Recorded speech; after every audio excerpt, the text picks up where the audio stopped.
في الحلقة اللي فاتت اللي كان مركز، أنا قلت في الآخر إن الاعتراف بعلم ما قبل التاريخ كان في الأوساط الأوروبية. تاني كده، في الأوساط الأوروبية. طب هو إيه رد فعل العلماء المصريين على العلم ده؟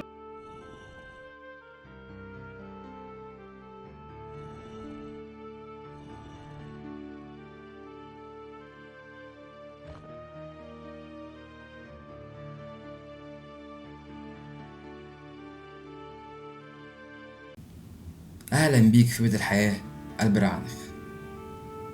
الطريف في الموضوع إن علماء الآثار المصرية قعدوا معظم القرن التسعتاشر مش معترفين بعلم ما قبل التاريخ، لأنهم كانوا في الوقت ده معتقدين إن مصر والتاريخ المصري ظهر فجأة. بمعنى أبسط، لأنهم كانوا شايفين إن مصر كانت جاهزة إن البشر يعيشوا فيها، ولكن ما كانش فيها بشر. والناس القديمة لما جت وشافت إن مصر صالحة إنهم يعيشوا فيها، بدأوا يبنوا ويصنعوا التاريخ.